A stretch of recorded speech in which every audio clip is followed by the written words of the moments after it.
I was caned by my parents. And we turned out fine, right? Did we though? Growing up in Singapore, I had a cane in every room. And I would try to hide the cane or throw it behind the wardrobe. But then they would just keep buying more. In my house, it was a belt. And I remember when I was receiving, I was counting down the lashes. I was imagining myself in a different place. I wasn't thinking about what I did wrong. But I remember feeling very hurt, angry, and like I felt that I'm not lovable. Your thinking brain is literally shut down. The amygdala is firing, your cortisol is spiking, you can't think straight. But the inner part, the emotions, you remember. You may not remember what you did, but you remember how you felt. Sorry. I am sorry. Right? I don't like this.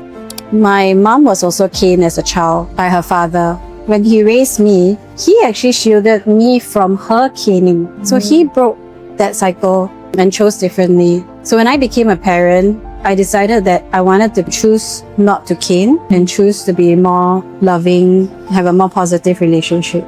For me, it was attending a Chapter 0 workshop many years ago where the facilitator said, how do you want your child to feel about you? That really turned a light bulb in my head because I don't want my child to fearful of me. I want them to do things because they love me.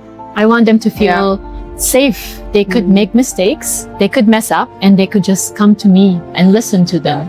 Children get confused between love and care. I cane you because I love you. So it's like they equate physical punishment with love.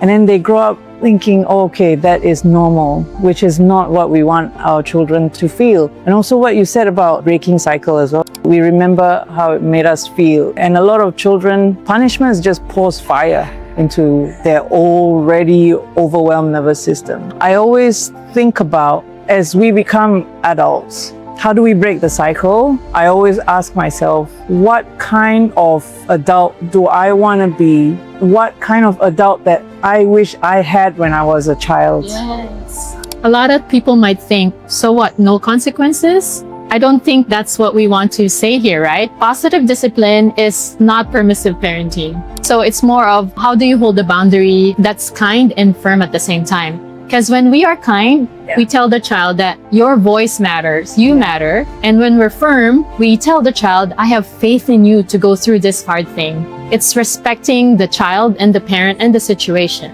Respectful parenting doesn't mean you're soft. It means you're intentional. You're being aware, you're attuning. You're teaching your child to understand their actions and not just fear the outcome.